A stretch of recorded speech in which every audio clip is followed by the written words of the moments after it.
45. Dumbest counterfeit money slip-ups. How people get caught. Most of us think of counterfeiting as a high-stakes, high-tech art form.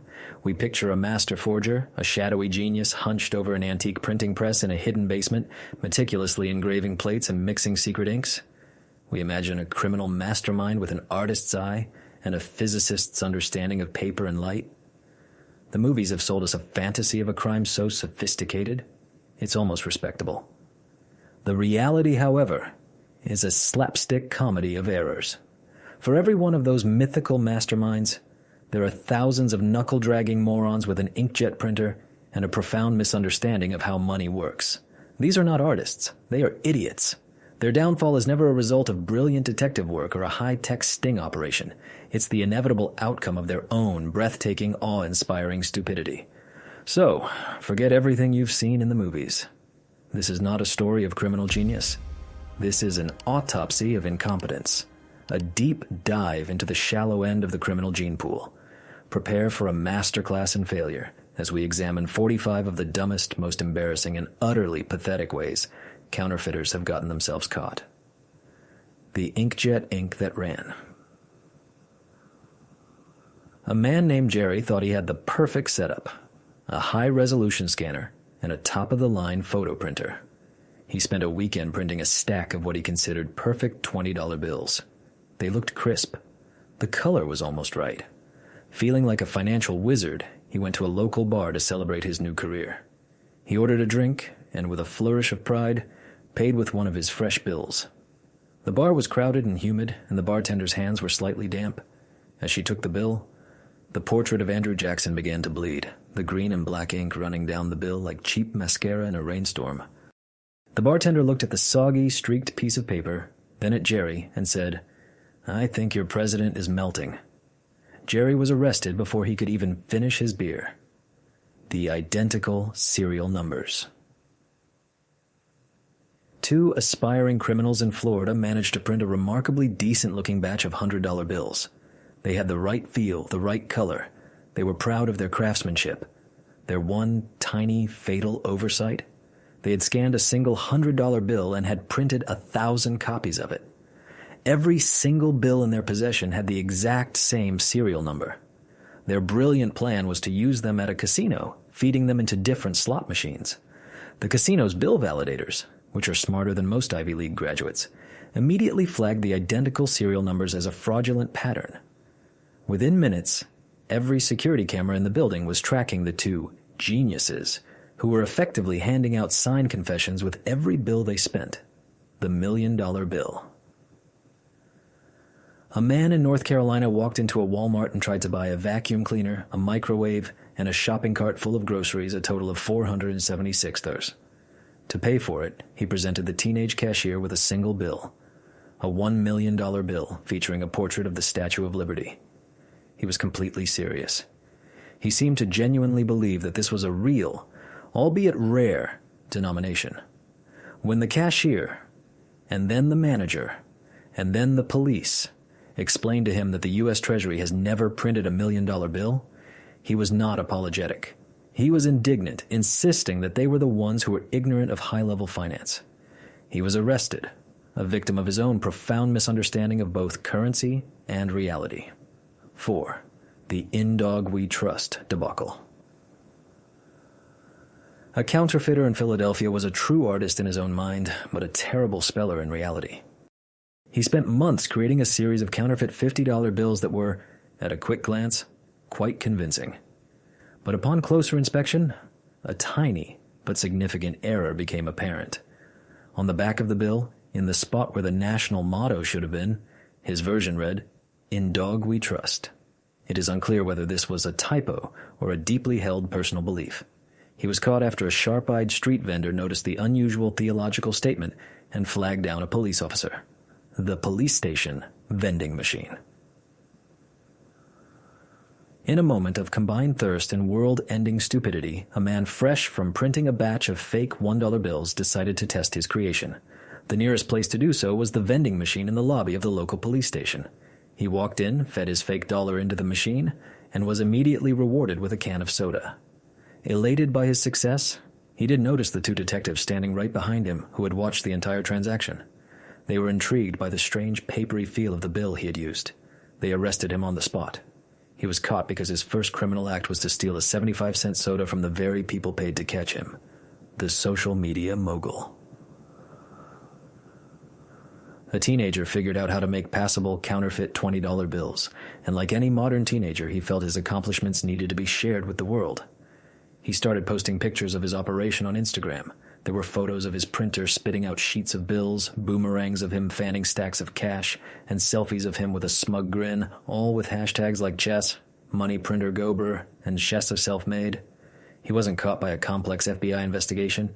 He was caught because an agent literally saw his post while scrolling through his own feed. The teenager had created a complete, self-incriminating photo essay of his crimes for the entire world to see, the one-sided bill.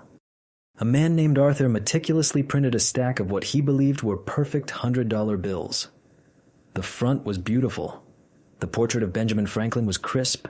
The details were sharp. He was so proud of the front that he completely forgot to print the back. He walked into a corner store, full of confidence, and tried to buy a pack of gum with one of his creations. The cashier took the bill, looked at it, flipped it over to reveal a stark, blank, white void, and handed it back with a deadpan expression saying, "I'm sorry, sir. We only accept money that's finished." Check. The wrong president. In a stunning display of historical and financial ignorance, a counterfeiter in Virginia produced a series of tender bills featuring a portrait of Abraham Lincoln. Lincoln, of course, is on the $5 bill. Alexander Hamilton is on the $10. When he tried to use one of his bills, the cashier noticed the presidential mismatch. The counterfeiter tried to argue, insisting that Lincoln had been promoted to the 10. His complete failure to grasp elementary school-level civics was his undoing. The IRS payment.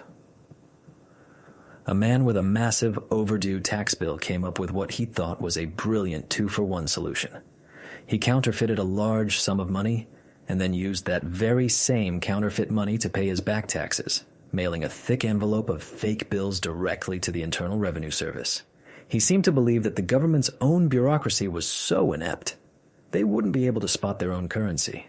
The IRS, a government agency that does literally nothing but handle money all day, spotted the fakes immediately and dispatched federal agents to his house to thank him for providing his name, address, and a signed confession of a federal crime, using it at his own workplace.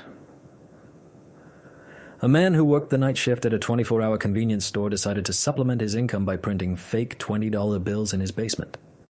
To test them out, he came up with a foolproof plan. He would use the fake bills to buy things at the very store where he worked during his own shift. He would accept his own fake money, put it in the register, and take out real money as change.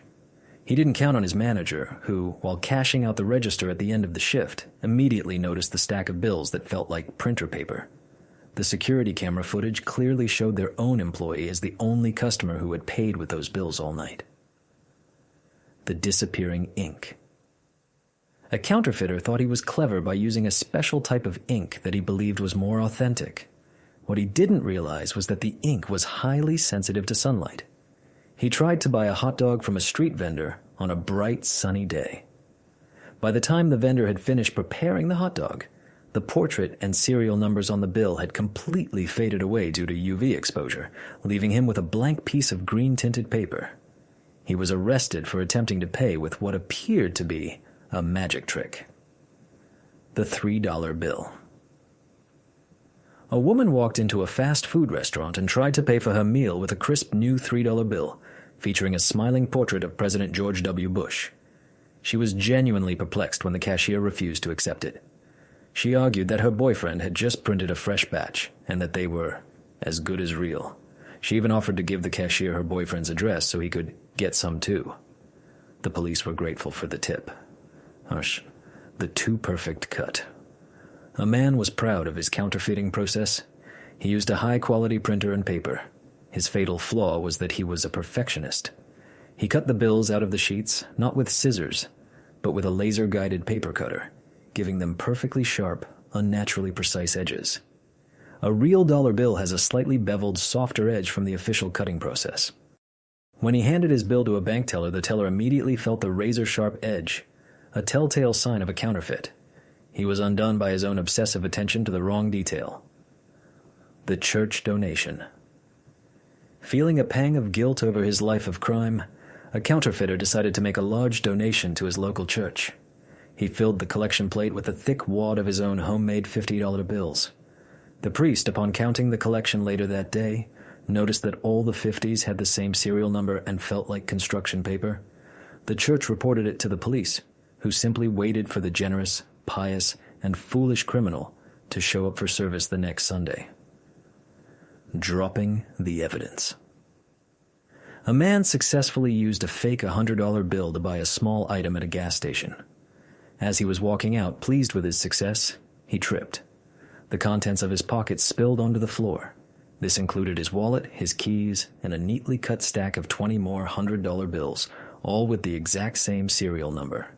The clerk he had just fooled calmly locked the door and called the police while the man was still on his knees, gathering up a pile of his own evidence. The getaway car, with counterfeit plates. Two counterfeiters were so enamored with their printing press that they decided to use it for everything.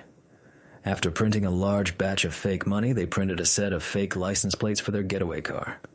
After using their fake money at a mall, they were pulled over by a police officer, not for the counterfeiting, but because their license plate was printed on flimsy cardboard and the ink was visibly running in the rain. The minor, stupid crime led to the discovery of the major one. Bragging to an undercover cop, a man at a bar, after a few too many drinks, started boasting to a friendly stranger about his new source of income. He pulled out a thick stack of counterfeit bills to prove it. The friendly stranger he was bragging to happened to be an off-duty police detective who listened with great interest, bought him another round, and then calmly placed him under arrest. The scent of money. A group of counterfeiters were running their operation out of an apartment.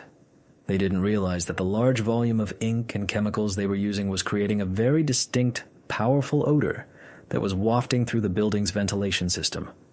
A neighbor, annoyed by the constant chemical smell, complained to the landlord, suspecting a drug lab.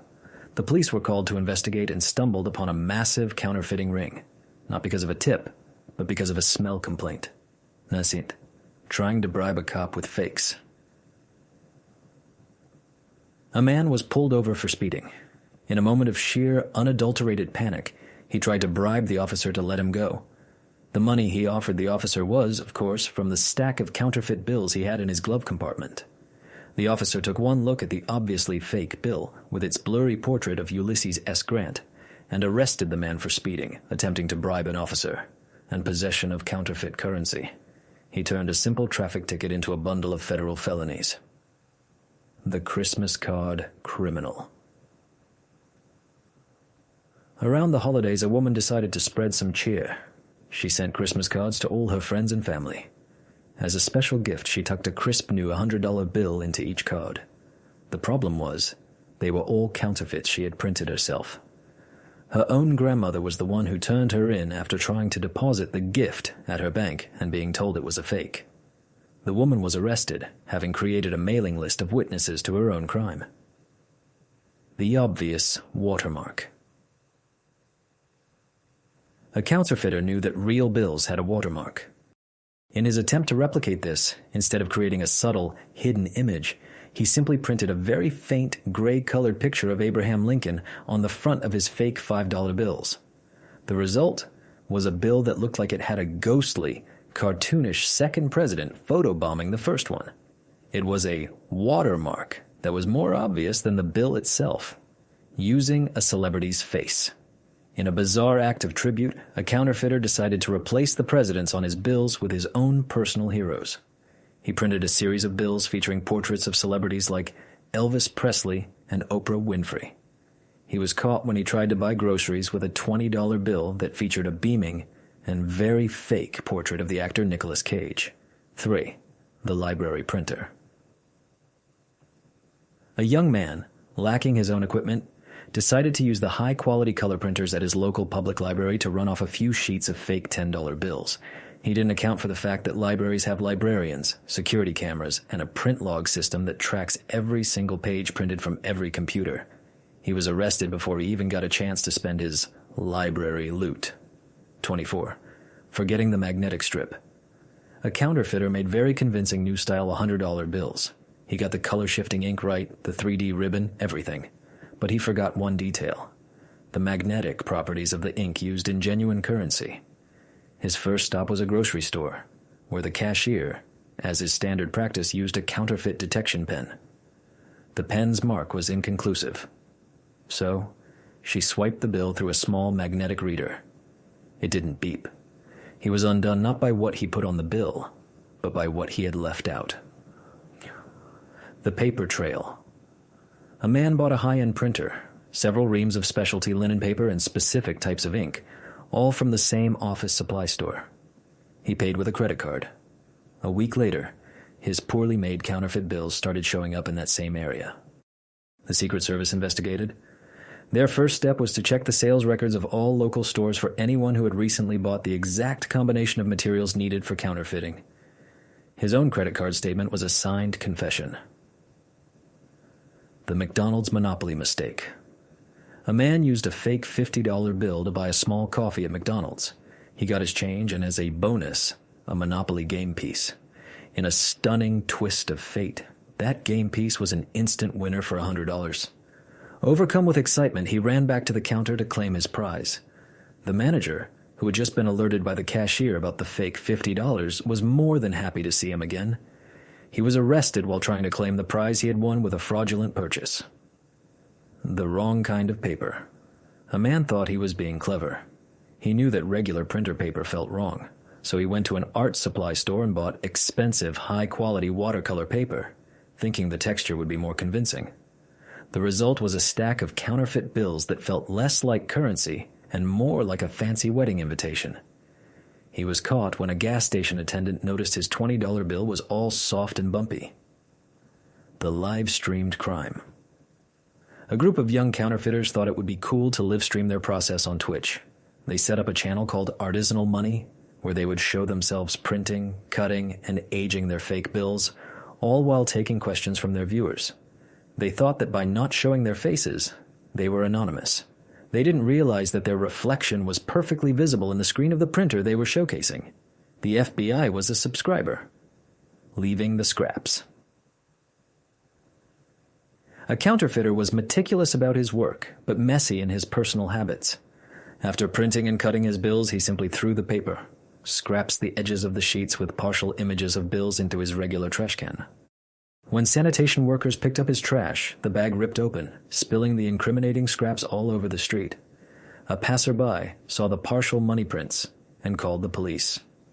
The identical stain. A counterfeiter accidentally spilled a drop of coffee on the original $100 bill he was scanning. He didn't notice. He proceeded to print 1,000 copies. Every single one of his fake bills had the exact same tiny, distinctive coffee stain in the exact same spot next to Franklin's left eye. When several of these identically stained bills showed up at the same bank, they knew they were dealing with a very careless and very caffeinated criminal. The too good exchange rate. An American tourist in Europe was arrested after he was caught making his own counterfeit euros in his hotel room. His mistake? He was trying to spend them at local shops, but he was a generous soul. He kept trying to pay for small items with his fake 500 euro notes and telling the shopkeepers to keep the change. This extreme generosity, so out of character for a typical tourist, immediately aroused suspicion. The fire department's find. A counterfeiter's cheap printer overheated and caught fire. He managed to put it out, but not before the smoke alarm went off. The fire department arrived. As they were inspecting his apartment for safety, they noticed the source of the fire. A printer with a half-finished sheet of counterfeit $20 bills still on the tray. He had accidentally summoned the authorities to his own crime scene. The accomplice's revenge. Two partners had a falling out over how to split their counterfeit profits. To get revenge, one of them called the police and anonymously tipped them off about his partner's location. He didn't realize that his partner, in a fit of paranoia, had hidden their entire operation, including the printer and all the supplies, in the vengeful partner's own garage.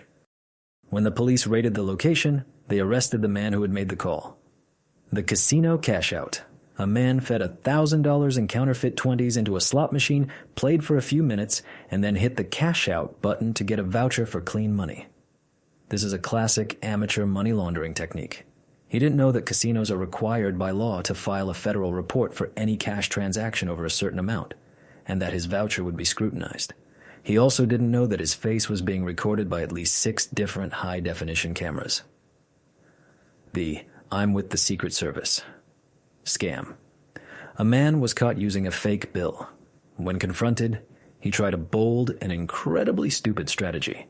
He told the store manager that he was an undercover agent for the Secret Service and that the bill was part of a sting operation to test the store's security. The manager, unconvinced, asked to see his badge. The man, flustered, said his badge was too secret to show. The real Secret Service was less secretive when they arrived to arrest him. The felt tip pen security strip. To replicate the plastic security strip in a modern bill, a counterfeiter decided to just draw a gray line down the bill with a felt tip marker. The result was a wobbly, smudged line that looked less like a security feature and more like a child's art project. He was caught when the ink from his security strip rubbed off on a cashier's fingers. The car purchase. A man tried to buy a used car from a private seller on Craigslist using a briefcase full of counterfeit money. The seller, a retired police officer, was immediately suspicious of the texture of the bills.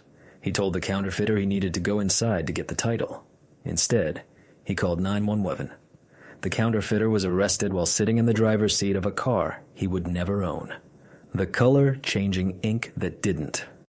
A counterfeiter knew that the numeral on the bottom right of a modern bill changes color when you tilt it. He tried to replicate this by painting the number with a special, iridescent nail polish he bought at a drugstore. The result was a number that was permanently sparkly and multicolored, but did not in fact change color when tilted. It was a security feature that was, in its own way, more eye-catching than the real thing. The vending machine. Refund. A man put a fake $10 bill into a change machine.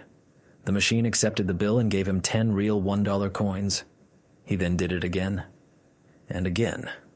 He stood there for an hour, feeding in fake tens and getting real change until he had converted his entire stash.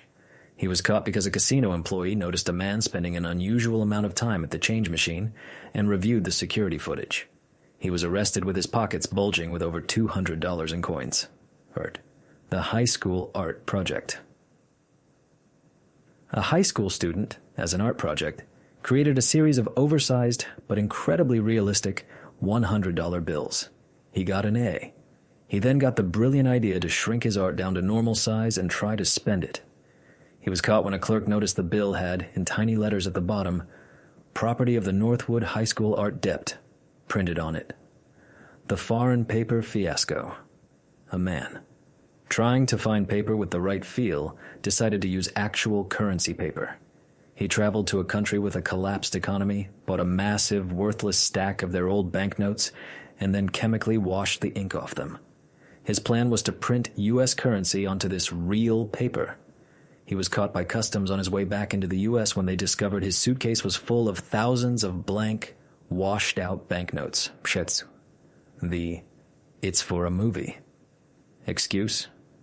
A man was caught with a stack of poorly made counterfeit bills. His excuse?